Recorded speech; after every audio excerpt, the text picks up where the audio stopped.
following program does not necessarily reflect the views, opinions, or policies of the City of Oceanside, its elected officials, KOCT, its board of directors, or staff. Enjoy Professional Hair Care offers over 30 pH balanced and stable products designed to meet the needs of every hair type and delivers beautiful, healthy hair from start to finish. And just remember to enjoy.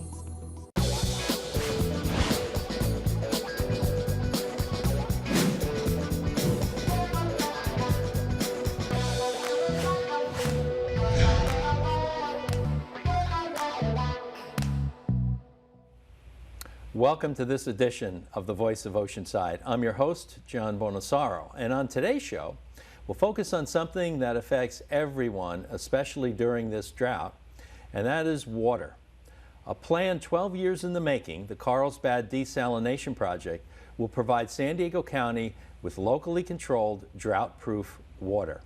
To tell us more about this project is Jessica Jones from Poseidon Water. Jessica, thanks for joining us on The Voice of Oceanside. Thank you for having me. And let's just be clear, this is really a regional issue, right? Not just Oceanside. It is. The Carlsbad Desalination Plant will serve the entire county when it's up online this fall. And we talk about, we use words like, especially during this period of drought. That's pretty much the case in California from now on, I would suppose. It is. And, you know, when we started developing this plant 12, 15 years ago, of course, we couldn't have predicted the drought situation that would be in today. But because we are in such a dire situation, it's a reminder that California, and especially Southern California, is prone to droughts. And so it's important to look for local supplies, and that's what the Carlsbad plant is. And I would guess at this point, even if we had normal rainfall, the population is much higher than the natural rainfalls ever intended to support. It is. San Diego County imports 90% of their water from other sources. And so it's important to look to new local water supplies. The Carlsbad plant will serve 300,000 residents, or about 7% of San Diego County. And it's the only water supply in San Diego County that is not dependent on rainfall or snowpack. So it's truly a drought-proof local supply. You know, we've done a couple shows on this over the years, but let's give new viewers a bit of the background on why this takes so long and what are the basic elements that go into what we're in now, which is the final phase. Sure. The Carlsbad plant has been under development since the year 2000. It is co-located at the Encina Power Station. There's a long-term lease for the land there behind the property at the Encina Power Station. The project is 50 million gallons per day. The water will be delivered to the San Diego County Water Authority's aqueduct to serve the entire county. And so the project went through a very extensive permitting process over the last 15 years. The permitting itself took about 6 years. And then an agreement with the San Diego County Water Authority was negotiated to purchase the output from the plant. And then the project went through financing, and construction started December 2012. And we've been under construction ever since. Everything is going very well, and we're anticipated to be online this fall. So as with many projects that are within the Coastal Commission zone, the construction's actually the shortest part of it. The easy part. The easy part. Now, the power plant that is in the front will probably go away. I mean, it's very likely. So what's the visual footprint of your plant?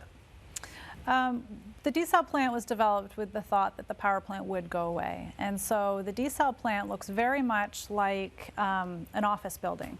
Mayor Bud Lewis from the city of Carlsbad always stressed that he loved the way Dove Library looked. So we actually hired the same architect that designed Dove Library in Carlsbad and designed the plant after that. And so it's very aesthetically nice to look at. It looks like an office building. And so if there are other uses for that front side of the property when the power plant is decommissioned, then the desal plant will fit right in there. Roughly how far along is it? Is it visible now from the street, for example, or does the plant block all of it?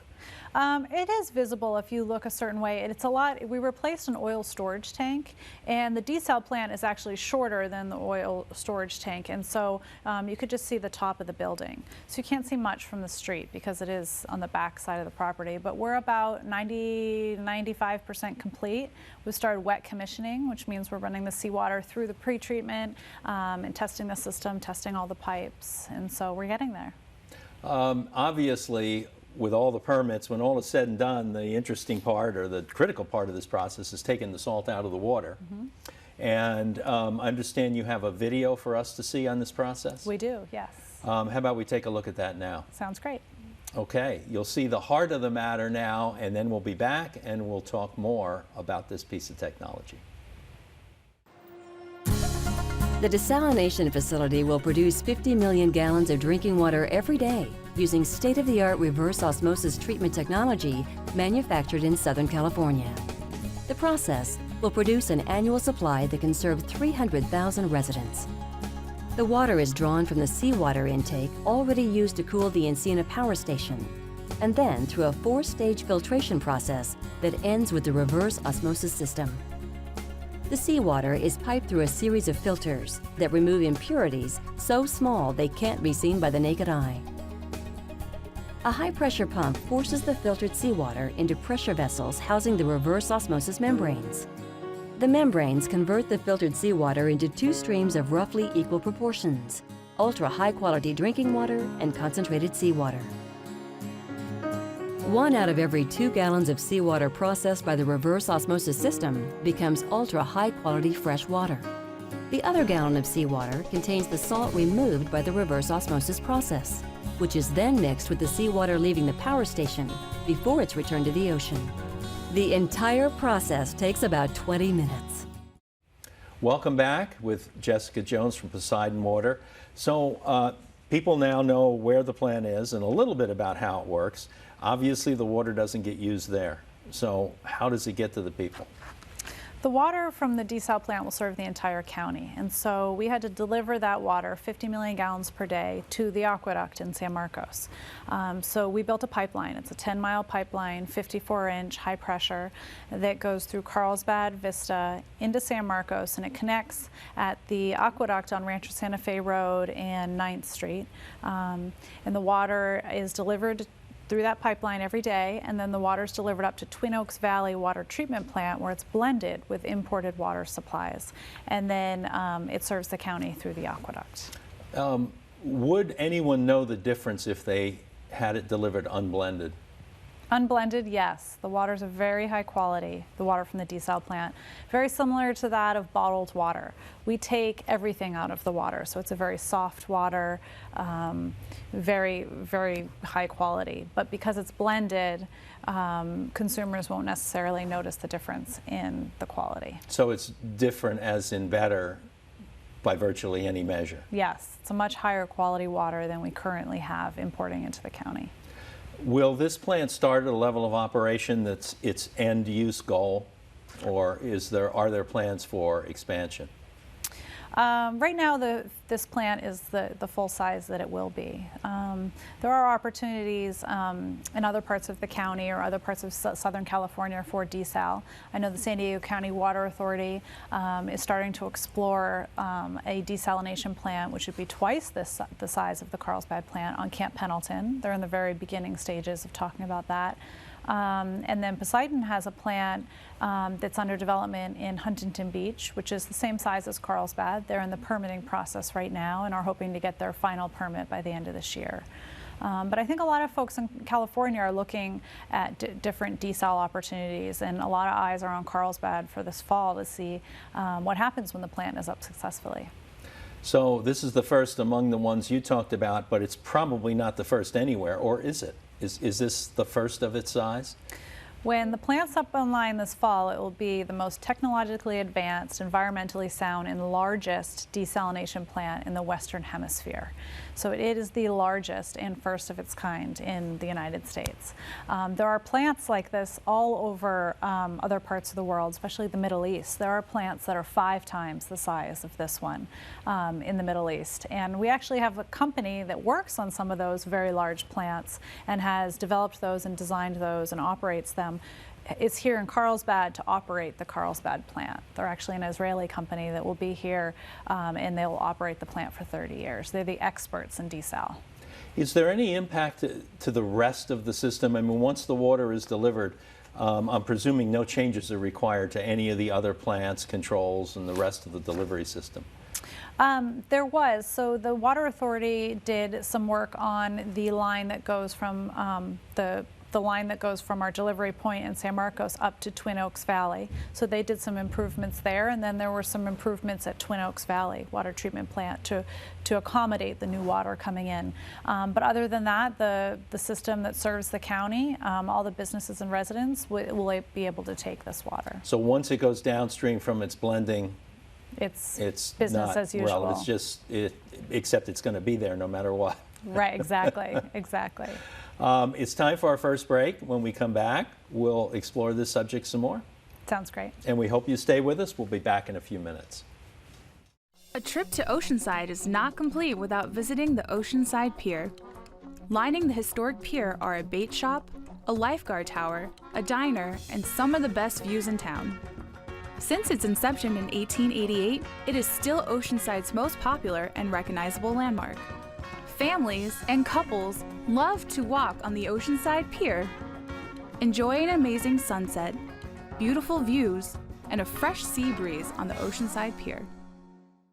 When you shop in Oceanside, your dollars help fund a variety of city services like police, fire, parks, street maintenance, and library programs. The next time you need yard, garden, or home improvement products, visit your Oceanside stores. Your home improvement purchases help build strong minds and bodies because your dollars help Oceanside Parks and Recreation in the many programs they provide for us kids.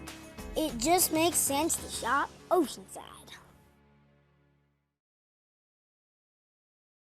Excuse me, madam, but have you seen KOCT Oceanside Community Television? No, why? KOCT is unique among the galaxy of TV channels you see. Non-commercial, non-biased, grassroots issues that concern you and all fellow citizens. Programming for young and old. Really? How do I find out more about KOCT and all its programs? You can watch channels 18 and 19 on the tube, or visit the website at koct.org on your computer. Thanks, KOCT, man! All in a day's work. Serving the community since 1984. KOCT. Does your child need help with his homework? The Oceanside Public Library offers free homework help for children in grades kindergarten through 8. Volunteers provide assistance in reading, writing, spelling, grammar, and math. No registration is required, and the program runs throughout the school year. For more information, contact Oceanside Public Library at 760-435-5600 or visit oceansidepubliclibrary.org. Hi, welcome back. The desalination project is our subject, and our Voice of Oceanside guest is Jessica Jones from Poseidon Water. Jessica, you mentioned that this is the most when it comes online, it'll be the most technologically advanced project of its type. Mm-hmm. So how about, in understandable terms, filling us in on exactly what that technology is? How does it go from ocean to tap? Sure. So we get a 50% recovery in the desalination process. So we pull 100 million gallons into the plant each day. We turn half of that into fresh drinking water, and the other half goes back out to the ocean with double the salt content. And it's blended with the water leaving the power plant so that it disperses before it goes back out to the ocean so that we don't harm the environment. But the desalination process has a couple stages. The first stage is a sand pretreatment. So the water is percolated through sand in these pretreatment filters so that we get out any of the large particles of dirt or silt from the water. So then we have a very clean seawater. The next stage is a... Yeah, can we stay on that phase for just a second? I'm picturing, or maybe it's just me, you know, you're drawing in 100 million gallons a day. So is there this huge whirlpool where like swimmers and surfboards and stuff are going in, or how does it? No, there are actually some fun... Probably not, I realize because it's the same water that the power plant is using for cooling right now. And so they use it first and then send it up to us. So it's just very pure seawater, tiny, tiny particles that are in the water. We don't get anything larger. And the sand is like a natural filter. It actually takes out a lot of that dirt. A lot of people are wondering, well, if you're cleaning the water, why are you running it through sand? But the sand actually takes out a lot of the particles in the water. So after it goes through the sand, it's just a very clean seawater. It still has the salt in it, but it's a very clean seawater. After the plant goes, will your intake system still be the same? Will that part of it remain, or will it relocate in some way? No, it's a good question. We're actually working right now on the permits for a new intake system, because it is inevitable that the power plant will be decommissioned here in the next few years. And so we're working on a new intake system at the plant, so when that happens, we're able to pull in our own water to disperse that double salty water before it goes out. For either permitting or technical purposes, does that have to come from the ocean rather than the lagoon? It comes through the lagoon. So the ocean feeds water into the lagoon, and it comes across Agua Hedionda Lagoon and into the power plant now, and we would get it the same way. Okay, so you will be able to draw it from there. It doesn't need Yes. to be an extensive system reaching out into the surf No, we draw area. it right from the same inlet that's there right now. That lagoon actually turns over every 24 hours because of the water that's coming across it, which is why it's such a healthy lagoon. Okay, and it goes back into it. And no, the water actually goes into a separate discharge pond, and then it goes out the jetties there, right on at Carlsbad Beach. Okay, so we're up to the phase where sand is taking out particles but not salt. Yes, so the Okay. next step is the reverse osmosis membranes, and that's what takes out the salt in the water. So the water is pushed through the reverse osmosis membrane, and there are tiny holes that are in the reverse osmosis paper that's wrapped around the center collection tube. And those holes are about 1/1,000,000th the diameter of a human hair. They're tiny, microscopic holes. But the water molecules pass through those holes, but the salt molecules are just large enough that they're rejected, as well as any viruses or bacteria or anything else that's in the water. And so that's how we're able to take everything possible out of the water. But the last step, because that water is so pure, there's nothing in it, we actually have to add some minerals back into the water before we send it into the delivery system. What are you shooting for in terms of mineral content? Is it an attempt to match the water that's delivered from Northern California, or is it some generic standard? We just have to balance the pH, because otherwise if the water was so pure, it would actually start to leach some minerals from the pipes in the delivery system. And so we just need to add those minerals before it goes out. Is there any treatment that would be similar to the kind of treatment that happens in a traditional water plant where either chlorine or chloramine would be added? There is some of that added. We also have lime that we add, a lime treatment, and so those are some of the minerals that we use in the post-treatment. And what's the lifespan of the actual membrane? That's the part that gets used up, right? Comparing it to a home system. Yeah, the membranes are like the heart of the plant. And the membranes we use are very similar to the membranes that folks have at home under their sink or in their refrigerators. They were just large scale, and they're seawater membranes. So they are manufactured to take salt out of water, but they're very similar to the membranes that you have at home. The membrane technology has come such a long way that now we need to replace these membranes every 8 to 10 years, whereas in the past these membranes would need to be replaced every 5 years. And so the technology has really come a long way for membranes. So just to give you an example, if you were to unroll the 16,000 membranes that we have in the Carlsbad plant, that membrane would roll from here in Carlsbad all the way up to the California-Oregon border. Wow. So there are a lot of membranes in there. Yeah, no kidding. So is it designed so that it's a rolling process to replace? There isn't a shutdown at the end of year or whatever? Correct, correct. We have an extra train or stack of membranes in the plant so that at any given time one of the trains is down for maintenance and cleaning, because in between the replacement of the membranes they're cleaned very frequently, and so we have an extra train, so that train will be down for cleaning and maintenance, and then it would start operating and another train would go down for maintenance. So as the salt collects, is it still in solution? You send 50% of the water back with a double salt solution, so you never really see any salt. No, you don't. The salt is it's diluted before it leaves the site. One thing we do with the salt before we send it out, which is kind of interesting, is we run the discharge. It's still at a very high pressure, so we run that double salty water through energy recovery devices that are on site. And those energy recovery devices recover that high energy from the water and turn it back around, and it saves us about 46% of our energy needs with these devices on site. And then the water goes back out to the ocean. And so we're able to use that discharge before we send it out. So you're recovering about half your energy. We are, yes. Oh, that's interesting. Yeah. Now, obviously that impacts the cost, so let's talk about that. What is the cost of this compared to normal water? Yeah, when we go online this fall, the desalinated water right now is about twice as expensive as imported water supplies, which is where San Diego gets most of its water.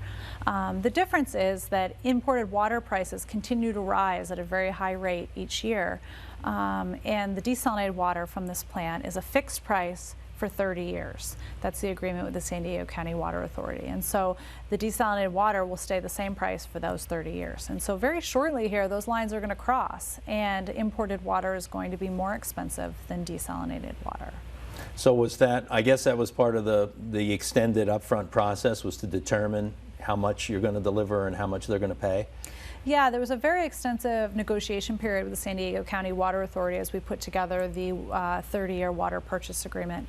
They are the purchaser of the entire output from the plant. They are the wholesaler that provides water to all of San Diego County.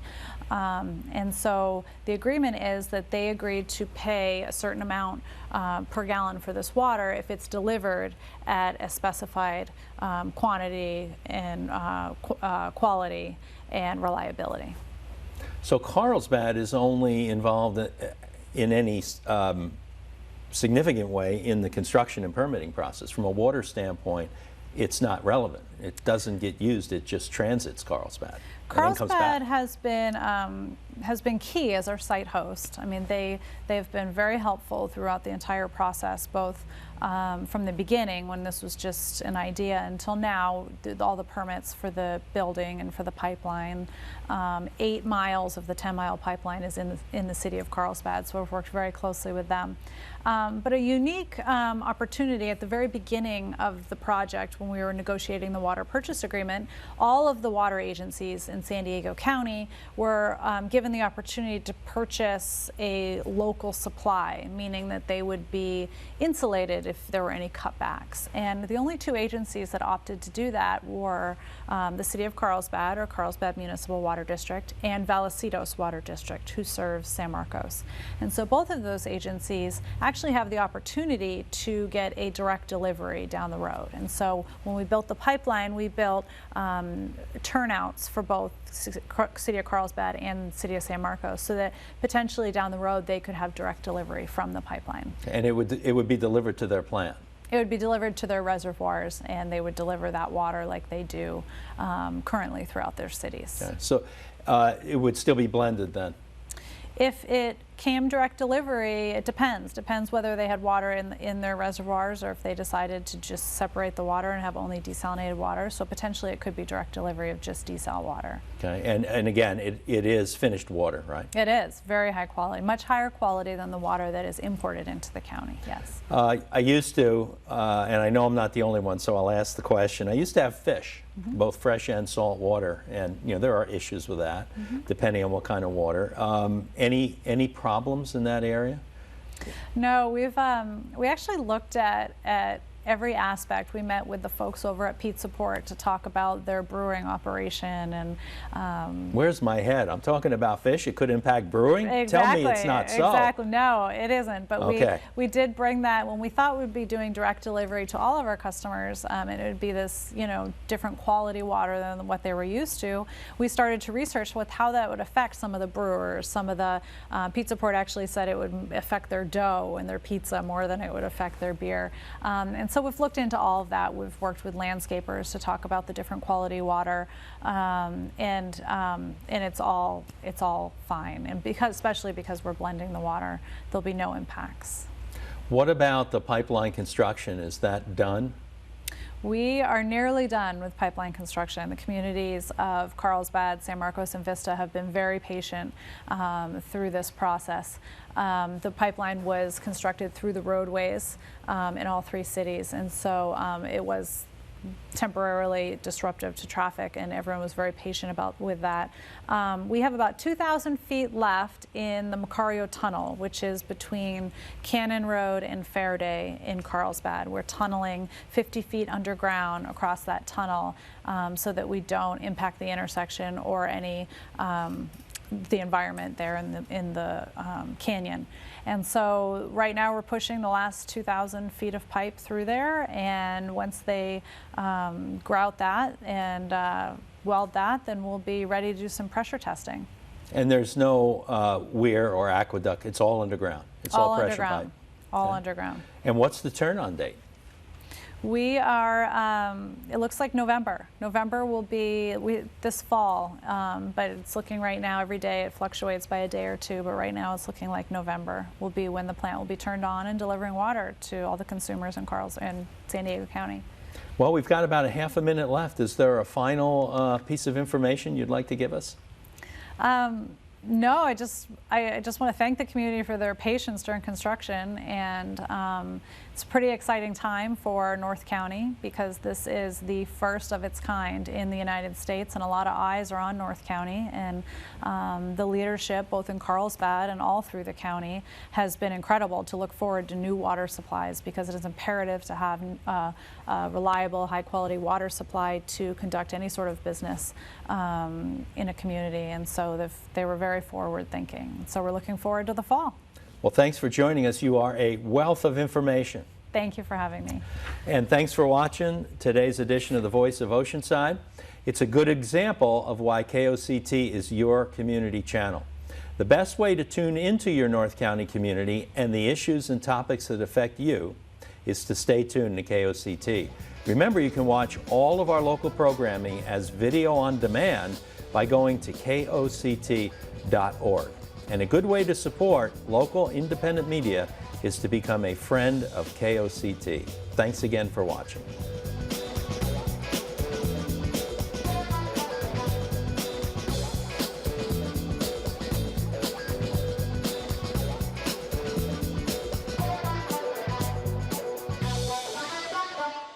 Enjoy Professional Hair Care offers over 30 pH balanced and stable products designed to meet the needs of every hair type and delivers beautiful, healthy hair from start to finish. And just remember to enjoy.